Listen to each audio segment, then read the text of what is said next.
시작입니다. 6장 2절 말씀부터서 13절 말씀까지 교독하겠습니다. 하나님이 모세에게 말씀하여 이르시되 나는 여호와이니라. 내가 아브라함과 이삭과 야곱에게 전능의 하나님으로 나타났으나 나의 이름을 여호와로는 그들에게 알리지 아니하였고 가나안 땅 곧 그들이 거류하는 땅을 그들에게 주기로 그들과 언약하였더니 이제 북사람이 종으로 삼은 이스라엘 자손의 신음소리를 내가 듣고 나의 언약을 기억하노라. 그러므로 이스라엘 자손에게 말하기를 나는 여호와라. 내가 애굽 사람의 무거운 짐 밑에서 너희를 빼내며 그들의 노역에서 너희를 건지며 편팔과 여러 큰 심판들로서 너희를 속량하여 너희를 내 백성으로 삼고 나는 너희 하나님이 되리니 나는 애굽 사람의 무거운 짐 밑에서 너희를 빼낸 너희의 하나님 여호와인 줄 너희가 알지라. 내가 아브라함과 이삭과 야곱에게 주기로 맹세한 땅으로 너희를 인도하고 그 땅을 너희에게 주어 기업을 삼게 하리라. 나는 여호와라 하셨다 하라. 모세가 이와 같이 이스라엘 자손에게 전하나 그들이 마음의 상함과 가혹한 무용으로 말미암아 모세의 말을 듣지 아니하였더라. 여호와께서 모세에게 말씀하여 이르시되 들어가서 애굽 왕 바로에게 말하여 이스라엘 자손을 그 땅에서 내보내게 하라. 같이 읽겠습니다. 모세가 여호와 앞에 아뢰어 이르되 이스라엘 자손도 내 말을 듣지 아니하거든 바로가 어찌 들으리까? 나는 입이 둔한 자이다. 13절 같이 읽겠습니다. 시작. 여호와께서 모세와 아론에게 말씀하사 그들로 이스라엘 자손과 애굽 왕 바로에게 명령을 전하고 이스라엘 자손을 애굽 땅에서 인도하여 내게 하시니라. 아멘. 아멘. 오늘 아침에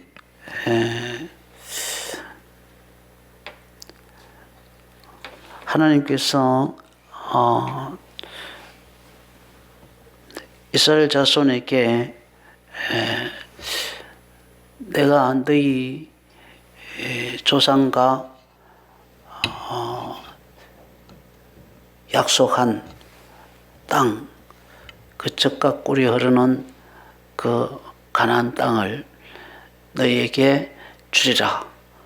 내가 너희들에게 그 땅을 주기 위해서 너희를 바로의 손에서 건져내겠다. 그 말을 듣고 이스라엘 백성들이 환호했습니다. 하나님 앞에 예배하고 하나님을 경배했습니다. 그리고 용기를 내서 바로를 찾아갔습니다. 히브리 사람의 하나님이 우리를 구원하시려고 합니다. 우리가 광야에 가서 3일 동안 하나님 앞에 예배하려고 합니다. 절기시키려고 합니다. 그러니 우리를 보내주십시오. 그러니까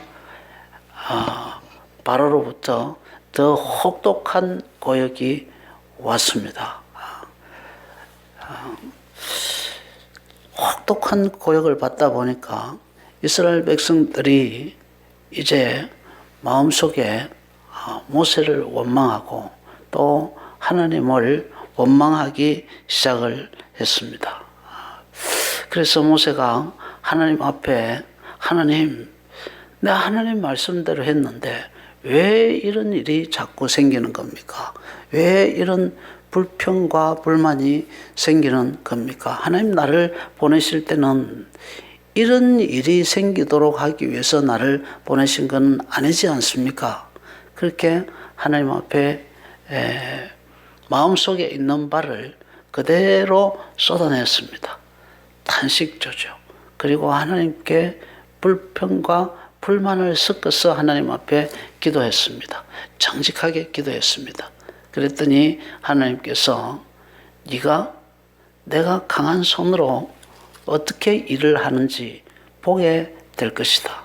지금은 그들이 너희들을 붙잡고 있기 위해서 학대하지만 나중에는 너희들을 등 떠밀어서 보내줄 것이다. 그냥 등 떠밀어서 보내주는 게 아니라 성경에 보면은 뭐까지 준다 그럽니까?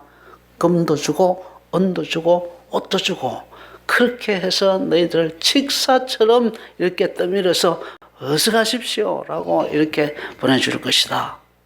하나님의 강한 손이 어떻게 일하는지를 네가 확실히 보게 될 것이다. 그런 말을 하시면서 다시 모세에게 바로에게 들어가서 말을 전하라 라고 그렇게 하면서 하나님이 자기 소개를 여기서 또다시 하십니다. 2절 3절 같이 한번 읽겠습니다. 시작. 하나님이 모세에게 말씀하여 이르시되 나는 여호와이니라. 내가 아브라함과 이삭과 야곱에게 전능의 하나님으로 나타났으나 나의 이름을 여호와로는 그들에게 알리지 아니하였다. 그렇게 이야기합니다. 너희 조상에게는 내가 전능의 하나님, Almighty God, 전능의 하나님으로 내가 너희 조상들에게는 나를 소개했는데 지금은 뭐로 소개한다는 겁니까? 여호와로 지금은 내가 너에게 소개한다라고 합니다. 조상들에게는 전능의 하나님으로 소개했는데 아브라함에게 어떤 전능한 모습을 보여주었습니까? 하나님이 아브라함 100세 때에 아들을 낳게 했습니다.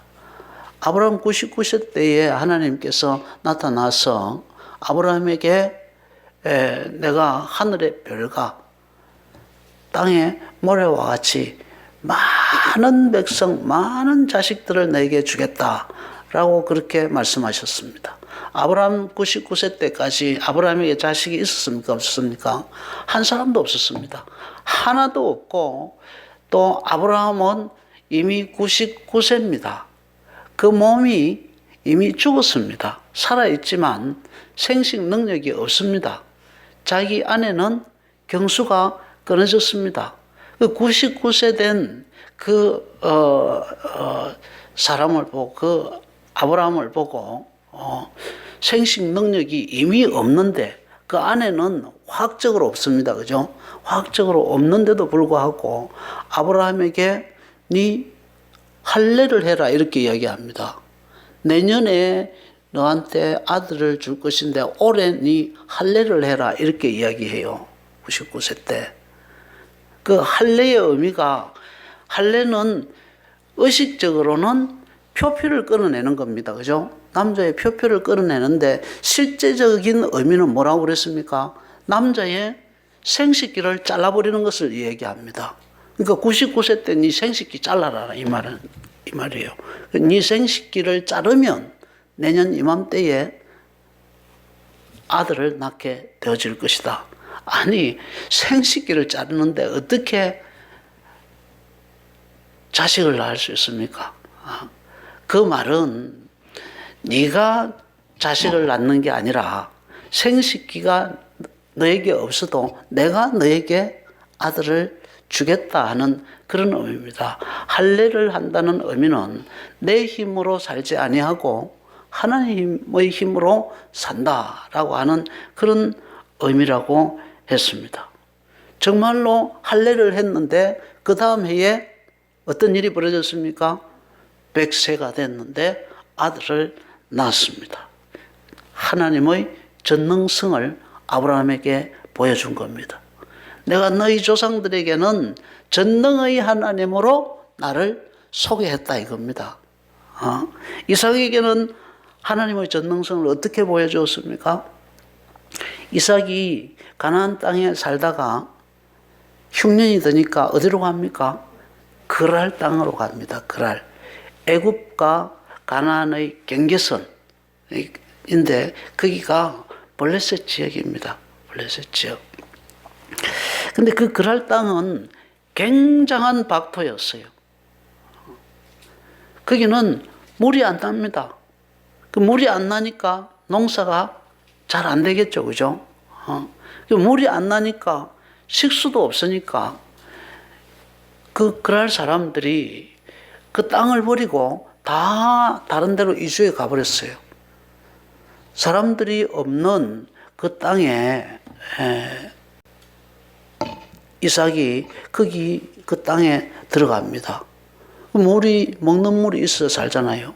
그래서 그랄 땅에다가 우물을 파면은 파는 쪽쪽 우물이 터져 나왔습니다. 그럴 사람들은 거기서 아무리 우물을 파도 우물이 나오지, 물이 솟아나지 않으니까 살 수 없어서 그 땅을 버리고 왔는데, 이삭은 그 땅에서 아무데나 그냥 파면은 물이 펑펑 쏟아져 나오는 겁니다. 그리고 그건 너무 박토여서 농사가 안 돼서 사람들이 그 땅을 버리고 다 가버렸는데, 이삭이 그 땅에서 농사하여 그 해에 몇 배나 얻었더라? 100배를 얻었습니다. 이삭에게 하나님의 전능성을 보여준 겁니다. 그런 일이 벌어지니까 그랄 왕이 어떻게 합니까? 자기 군대 장관 비고를 데리고 와서 당신 보니까 굉장한 사람이다. 하나님이 함께한 사람이다. 야, 당신하고 이렇게 척을 졌다가는 큰일 나겠다. 마음속으로 한나라의 왕이 이삭에 대해서 그런 그런 두려움을 품게 되어지는 거죠. 그래서 군대 장관을 데리고 와가지고는 군사 동맹을 맺습니다. 서로 해치지 말자 하는 이런 동맹을 맺습니다. 하나님, 전능하신 하나님의 모습을 그 연약한 이삭을 통해서 보여주시는 겁니다. 야곱에게는 하나님 전능성을 어떻게 보여줍니까? 야곱은 골치 아픈 인간이잖아요. 그죠? 정말 골치 아픈 인간입니다. 정말 말 안 듣는 인간이고, 하나님 말 안 듣다가 130년 동안 하나님 앞에 훈련을 받습니다. 130살 되던 그 해에 애굽으로 들어갑니다. 그죠? 먹을 것이 없어서 양식 사러 보냈는데, 거기에 자기 아들 요셉이 있다 하는 이야기를 듣고 애굽으로 들어갑니다. 애굽으로 들어가니까 애굽 왕 바로가 총리 요셉의 아버지가 왔다 하는 이야기를 듣고 한번 대접을 해드리겠다 하면서 모셨습니다. 모셔서 보니까 너무 많이 늙었거든요. 요셉의 아버지가 너무 많이 늙어서 노인장, 올해 연세가 죄송하지만 얼마나 됩니까? 라고 물으니까 내 조상의 나이에는 내가 믿지 못하지만 내가 올해 나이가 130입니다. 근데 살아온 세월이 험악하니이다. 그런 이야기를 합니다. 그죠? 그러면서 나올 때에 어떻게 합니까? 바로의 머리에 손을 얹고 하나님의 이름으로 안수기도 해줍니다. 아니, 얻어먹으러 갔던 객으로 들어갔던 야곱이가 대제국의 황제의 머리에 손을 얹고 하나님의 이름으로 안수기도 해줄 만큼 그런 배짱 있는 사람, 가난하지만은 그런 배짱 있는 사람이 되었습니다. 뿐만 아니라 70명을 데리고 애굽으로 들어갔잖아요. 그죠? 근데 나올 때는 몇 명이 되었습니까? 200만 명 이상의 큰 민족을 이루었습니다. 남은 나라 땅에 70명이 들어가서 맞아 죽지 않고, 그때 무슨 국제법이 있었습니까? 인권이 있었습니까? 그 나라 왕이 그냥 저거 기분 나쁘다 그냥 싹 없애버려 하면은 그럴 수도 있는 그런 시대에 고작 70명이 들어가서 200만 명의 큰 민족을 이루게 하신 겁니다. 그 못난 야곱을 하나님이 애굽의 황제의 머리에 손을 얹어서 안수기도 하게 하시고, 그리고 그 못난 야곱 가족을 200만으로 이렇게 민족을 이루는 이런 기적을, 이런 전능성을 보였습니다. 그러니까 내가 너희 조상들에게는 무슨 하나님으로 소개를 했다고요? 전능하신 하나님으로 소개했습니다. 그 전능성을 다 보여주었어요. Almighty God의 모습을 다 보여주었습니다. 그런데 지금은 400년이 흐른 지금은 어떤 하나님으로 소개를 하고 있습니까? 여호와 하나님. 그 여호와 하나님이라고 하는 뜻은 당신의 이름이 뭐라고 이야기하리까? 이러니까 나는 스스로 있는 자니라 이랬습니다. 그죠? 스스로 있는 자, 이게 여호와라는 뜻입니다. 여호와. 그 스스로 있는 자는 제1원인이라고 그랬죠. 그죠? 제1원인. 제1원인으로 소개합니다. 그 400년 전에 그들의 조상들에게는 전능하신 하나님으로 소개했는데 400년 후에 이제 모세와 이스라엘 백성들에게는 하나님을 제1원인으로 소개를 했습니다. 아무것도 스스로 시작된 것은 없습니다. 그죠?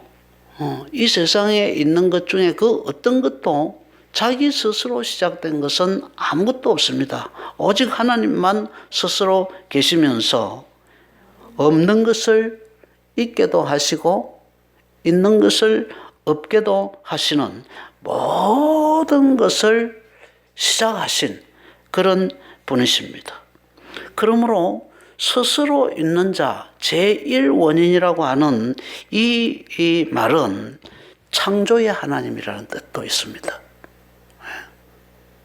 제1원인, 스스로 계시면서 없던 것을 있게 만들게도 하시고 있던 것을 없게도 만드시는 그런 창조의 하나님이라는 뜻이 있고 또 스스로 있는 자라고 하는 이 여호와라는 이 말에는 언약의 하나님이라는 뜻도 있습니다. 이 두 의미가 중복되어 있는 것이 여호와 하나님이라는 그런 뜻입니다. 이 두 가지 뜻을 여호와 하나님, 스스로 있는 자, 제1원인 여기에는 동시에 포함되어 있습니다.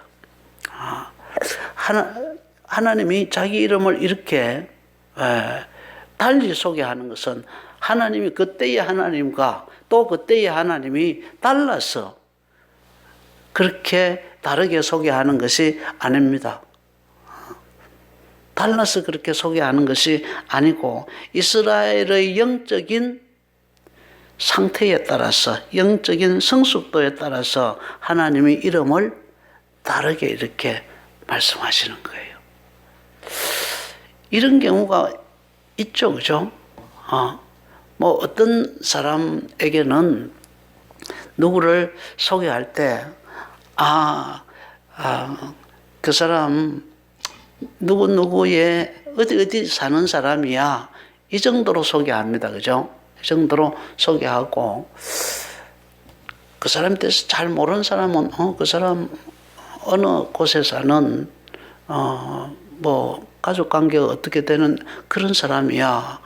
그 정도 소개하고 또 좀 더 그 사람에 대해서 관심이 있고 좀 그 이상의 것을 알고 있는 사람에게는 앞에 했던 그런 소개는 안 합니다. 그런 소개는 안 하고 그 사람 우리가 생각하는 거하고는 다른 사람이야. 그 사람 누구누구의 아버지고 그 누구누구의 아버지 알지? 당신 알지? 그 누구누구의 아버지이고 그 사람 세상에 이런 좋은 일을 했던 그런 사람이야. 이렇게 또 다르게 소개한단 말이죠. 그죠? 그러니까 그 사람에 대해서 알만한 때가 되었으면은 또 다른 소개를 하는 겁니다. 그러니까 이스라엘의 성숙도에 따라서 영적인 성숙도에 따라서 하나님을 얼마나 느끼고 있느냐, 알고 있느냐, 그 영적인 성숙도에 따라서 소개가 이렇게 달라집니다. 하나님이 달라진 게 아니고 이스라엘의 영적인 성숙도가 달라져서 이렇게 이제 소개를 달리합니다. 그렇게 자기를 이제 언약의 하나님으로 지금 소개를 하고 있습니다. 그죠? 언약의 하나님, 창조의 하나님으로 소개를 하시면서 내가 너희 조상들하고 이러이러한 약속을 맺었는데 무슨 약속을 맺었습니까? 아브라함과 이삭과 야곱에게 가나안 땅, 젖과 꿀이 흐르는 가나안 땅을 내가 너희에게 주리라 라고 하는 그런 약속을 아브라함에게도 하셨고 이삭에게도 하셨고 그리고 야곱에게도 하셨습니다. 그 약속을 내가 기억했다. 그런 이야기를 하시죠. 5절입니다. 5절 6.5절 같이 읽겠습니다. 시작. 이제 애굽 사람이 종으로 삼은 이스라엘 자손의 신음소리를 내가 듣고 나의 언약을 기억하노라 그랬습니다. 기억하노라. 그 약속을 하나님이 잊어버렸던 건 아닙니다. 하나님은 그 약속을 기억하고 있었습니다. 잊어버렸다고 한다면 이스라엘 자손들이 애굽에 들어간 이후로 그걸 잊어버렸죠. 하나님도 잊어버리고 그것을 잊어버렸습니다. 근데 그들이 부러졌으니까 하나님께서 이제 이만큼 컸으니까 이 사람들에게 그 약속을 내가 성취해 줘야 되겠다라고 하나님께서 생각하신 겁니다. 그래서 하나님이 그 이스라엘 백성들의 기도 소리 신고라고 그러죠. 그죠? 신고. 다른 그 성경 우리가 앞에서 가지고 있었던 그 성경에 보면 너희의 신고를 아시고 그렇게 했습니다. 신라면 있죠. 그죠? 신라면. 그 신이 매울 신자입니다. 그죠? 너희들의 그, 매운 고통이죠. 그죠? 매운 고통이라는 건 심한 고통이라는 그런 의미입니다. 너희의 심한 고통을, 알고 또 너희의 그 기도 소리를 듣고 하나님께서 너희 조상들과 했던 그 언약을 이제 이행하려고 하신다. 그런 이야기를 하시면서 그런 약속 이행의 의지가 있다는 것을 말씀하십니다. 6절부터 8절입니다. 같이 읽겠습니다. 시작.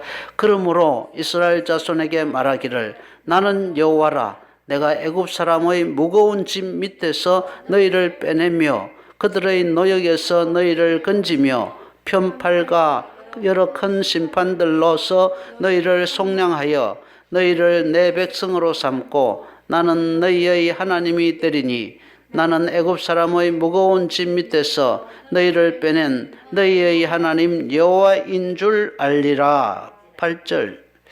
내가 아브라함과 이삭과 야곱에게 주기로 맹세한 땅으로 너희를 인도하고 그 땅을 너희에게 주어 기업을 삼게 하리라. 나는 여호와라 하셨다 하라. 아멘. 이 약속을 이야기하면서 자신의 이름을 나는 여호와니라, 나는 여호와니라, 나는 여호와니라 라고 이렇게 합니다.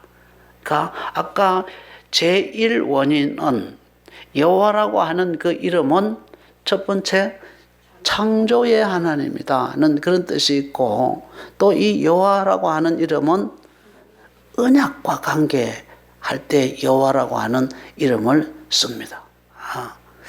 그래서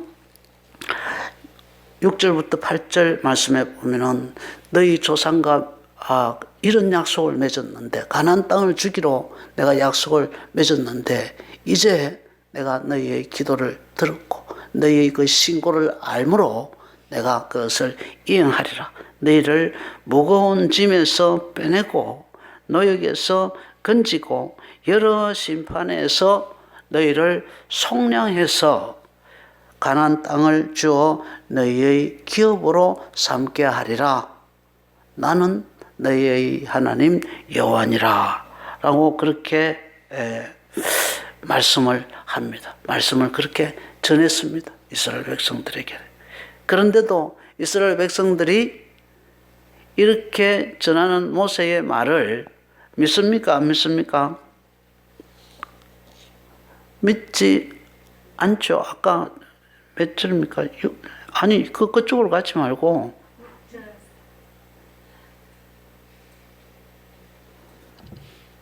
예.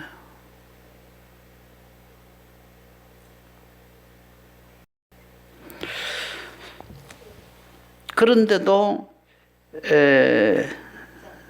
6장 예. 네.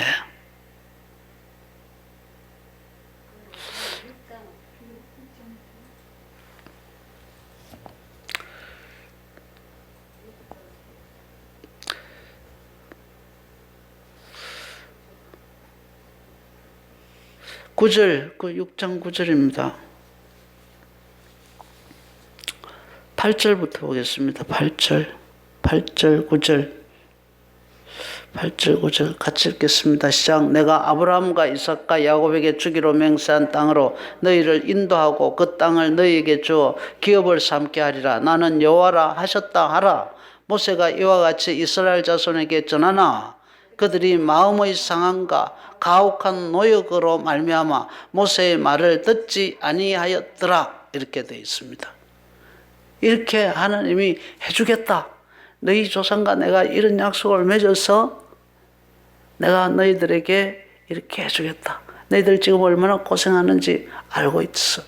그래서 내가 그 기도를 들었고 너희들의 그 심한 고역을 내가 알고 있고 너희들을 불쌍히 여기고 있고 그래서 이제는 내가 너희들을 그 땅으로 젖과 꿀이 흐르는 그 땅으로 내가 너희들을 인도하여 내겠다. 라고 이렇게 모세를 통해서 말하는데도 9절 말씀에 보면 이스라엘 백성들이 듣지 않았다. 라고 그렇게 말합니다. 이렇게 하나님께서 모세를 통해서 이렇게 말씀하시는데도 차근차근 그 역사에 대해서 역사를 훑어가면서 이러함으로 내가 너희에게 이렇게 해주겠다. 이렇게까지 모세를 통해서 이야기하는데도 이들이 믿지 않았다. 그 믿지 않은 이유가 뭐라고 기록되어 있습니까? 마음의 상함과 가혹한 노역으로 말미암아 그랬습니다. 마음이 상해서 감정의 문제죠. 그죠? 감정의 문제. 기록원들이 감정이 아까 많이 상했겠죠. 그죠? 들어가서 아이고 모세가 그런 이야기를 해서 처음에 하나님이 나에게 나타나셔서 불꽃 가운데 나타나셔서 내가 너희 백성들이 얼마나 고통받는지 안다. 내가 너를 보내서 그를 구원하려고 한다. 근데 모세가 소심해가지고 하나님 그들이 나를 하나님이 보냈다고 하는 것을 믿지 않으면 내가 어떻게 합니까? 그냥 보낸다고 다 되는 게 아니잖아요. 그러니까 이 지팡이 한번 던져봐라. 이 지팡이를 던지니까 뱀이 됐습니다. 그죠? 그거 한번 집어봐라. 그러니까 그게 다시 지팡이가 됐습니다. 너 손을 품에 한번 넣어봐라. 그러니까 넣었다가 빼니까 문둥병이 올라가지고 하얗게 됐습니다. 그 손을 다시 품에 넣었다가 다시 넣어봐라 하니까 그 문둥병이 들었던 하얀 손이 다시 정상이 되었습니다. 나일강 물을 떠다가 땅에다 쏟아부어 봐라. 바로 피가 될 것이다. 그 사람들이 믿지 않을 때 그때를 위해서 너가 이 세 가지 이적을 행하라. 그렇게 하나님께서 세 가지 이적을 행할 수 있는 권능을 주셨습니다. 그죠? 그래서 이스라엘 백성들에게 가서 하나님으로부터 받은 이야기를 쭉 하고 그리고 그 이적을 딱 보여주니까 이스라엘 백성들이 믿고 하나님을 경배하였더라 이랬습니다. 경배하였는데 그때는 그렇게 경배하였는데 그래서 들어가서 보내주시오. 우리가 당신을 저기로 우리의 지도자로 모시겠습니다. 예, 우리가 지원할 테니까 당신은 우리를 믿으시고 우리 지도자가 되어 주십시오. 그래서 바로에게 들어가서 뭐 절기 이야기하고 이렇게 하다 보니까 더 가혹한 고난이 왔다 그랬잖아요. 더 가혹한 고난이 오니까 자기들이 박수 쳐서 보냈는데 그 사람들 때문에 더 강한 고난이 왔다고 생각하니까 마음이 상했다 이겁니다. 마음이 상하고 그 가혹한 노역은 그치는 것이 아니라 점점 더 상승되었다. 그래서 모세의 말을 안 믿게 되더라는 것입니다.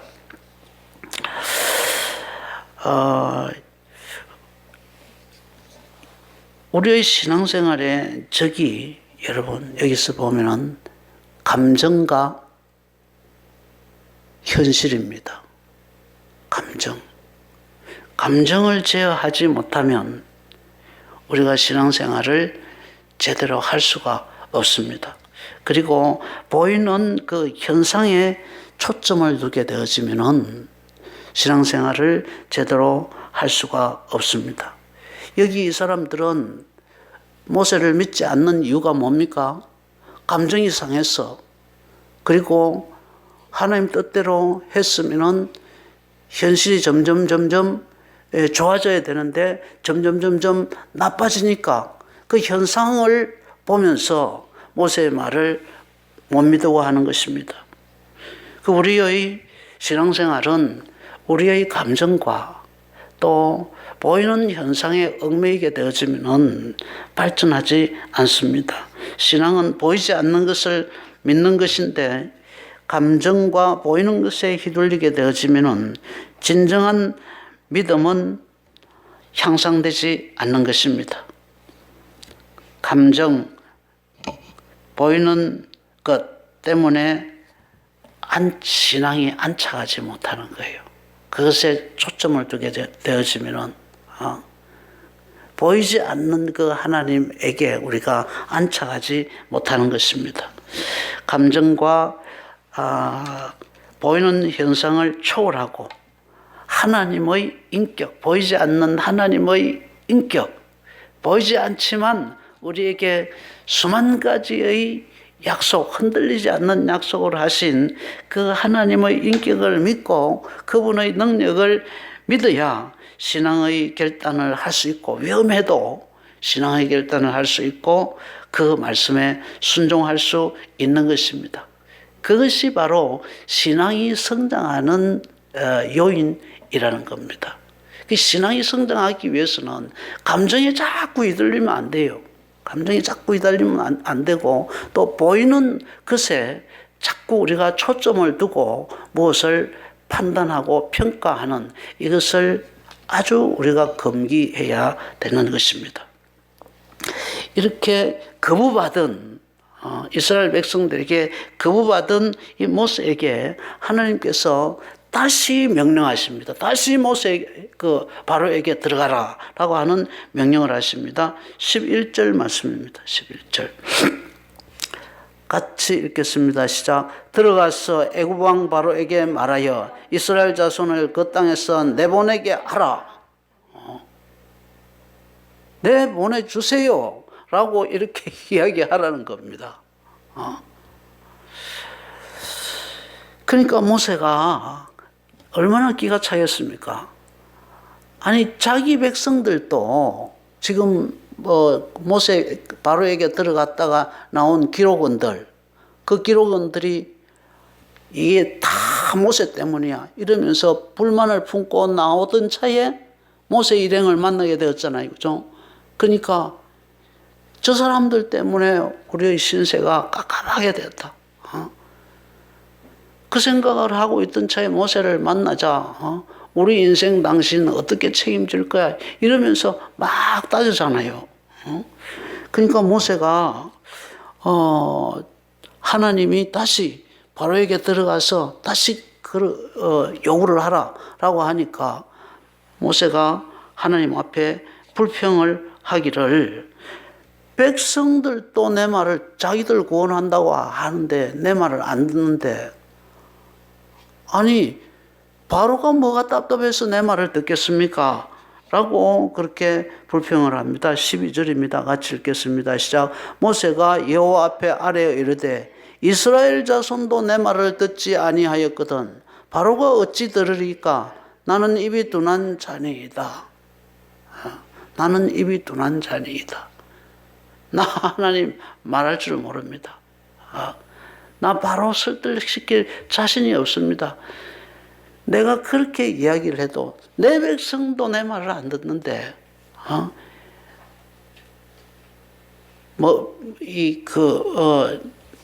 말 잘 못하고, 혀가 둔한 내 이야기를 바로가 무엇 때문에, 무슨 이유로 내 이야기를 듣겠습니까?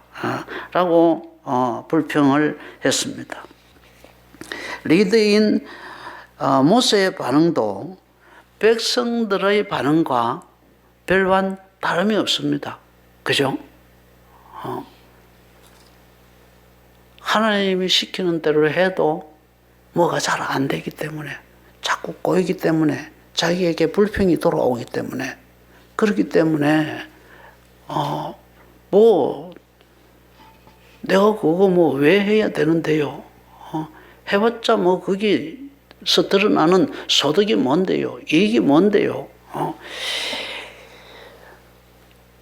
리더로 삼은 모세의 신앙도 하나님에 대한 신앙, 하나님에 대한 신뢰죠, 그죠? 신뢰도 백성들하고 별반 다르지 않습니다.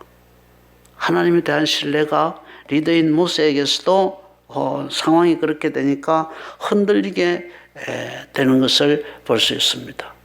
여러분, 모세가 이렇게 흔들린다고 하는 것은 우리도 그럴 수 있다는 겁니다. 모든 사람들이 다 그래요. 모든 사람들이 다 감정에 휘둘립니다. 모든 사람이 다 현실을 보면서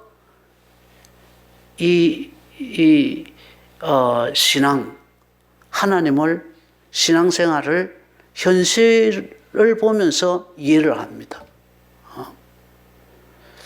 보이지 않는 하나님의 말씀을 붙잡고 믿기보다는 현실이 이렇게 돌아가면 하나님이 나를 사랑하시나 보다, 하나님이 나를 도우시나 보다 이렇게 생각하고 현실이 자기에게 불리하게 돌아가면 하나님이 뭐라고 말씀하셨던, 성경이 뭐라고 이야기를 하고 있던 고난에 대해서 너희가 고난을 만나거든 온전히 뭐 하라고 이야기합니까? 기뻐하라 라고 이야기합니다. 왜냐하면 고난은 너희를 온전하고 구비하여 부족함이 없게 하도록 하기 위해서 하나님이 너희를 연단시키는 훈련의 도구이기 때문에, 그 훈련이 끝나고 나면 너희에게 더 좋은 것이 있을 것이기 때문에 고난을 만나게 되어지거든 하나님을 찬양하고 더욱 기뻐하라 라고 하는데도 우리는 고난을 만나게 되어지면 하나님이 고난에 대해서 그렇게 해석해 주셨음에도 불구하고 우리는 우리의 감정대로 우리의 현실을 보면서 이거 너무 안 좋아지는데 하나님 우리를 버린 거 아니야? 하나님 거짓말한 거 아니야? 말씀이 안 맞는 거 아니야? 우리는 이렇게 생각한다는 겁니다.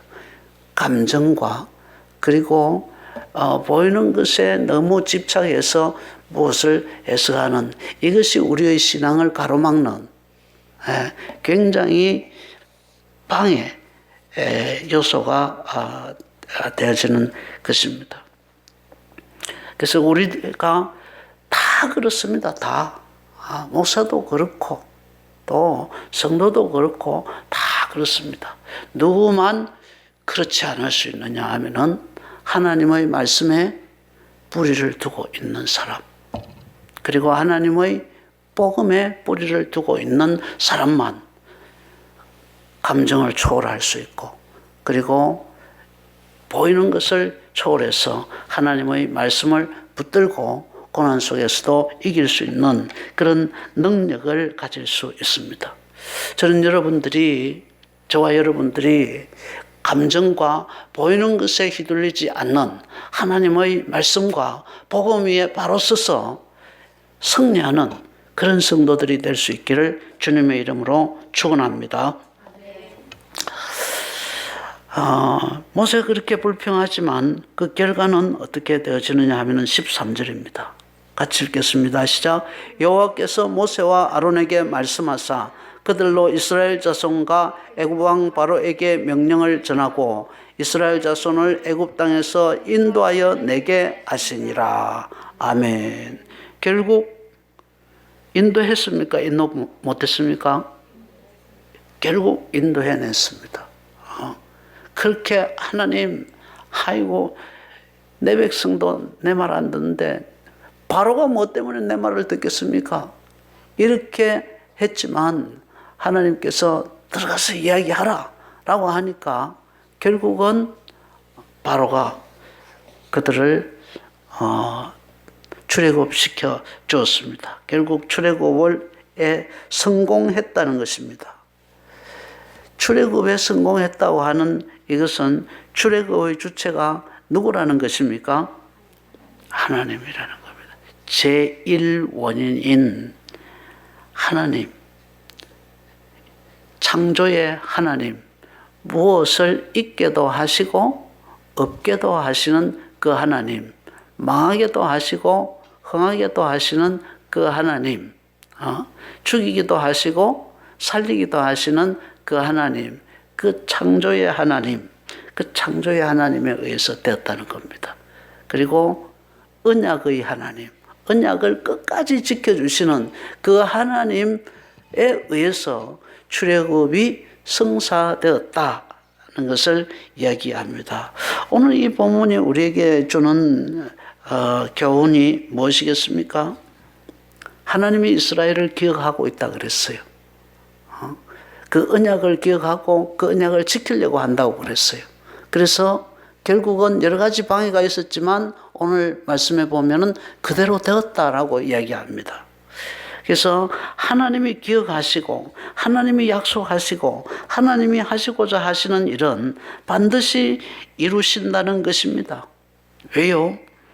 그분은 제1원인이시기 때문에, 그분은 창조자이시기 때문에 없는 것도 있게 하시고 있는 것도 없게 하실 수 있는 창조의 하나님이시기 때문이고, 또한 그분은 언약을 이루시는 언약의 하나님이시기 때문입니다. 스스로 계시면서 모든 것을 자기 마음대로 이렇게 하실 수 있는 그런 하나님이시기 때문인 것입니다. 그러므로 성경이 우리에게 하신 모든 약속은 우리의 능력의 크기와 상관없이 그 약속을 방해하는 방해 세력의 크기와 상관없이 제1원인이신 그분의 의도대로 반드시 이루어진다는 사실을 성도들은 믿어야 하는 것입니다. 그러므로 그분의 의도가 우리에게 이해가 안 되는 경우가 있어도, 그분의 의도가 내 능력을 훨씬 넘어서는 그런 경우가 있어도 기쁘게 온전히 즉시 순종할 때에 그분이 이루시는 영광스러운 역사에 우리 연약한 자들이 같이 편성하게 되어지는 것입니다. 우리 모두가 제1원인이신 그분의 의도에 동참하고 순종함으로써 그분의 선하신 의도가 이루어질 때 그의 승리를 그분과 함께 누리는, 그렇게 멋지게 신앙생활을 하는 그런 저와 여러분들 되시기를 주님의 이름으로 축복합니다. 찬송하겠습니다. 찬송.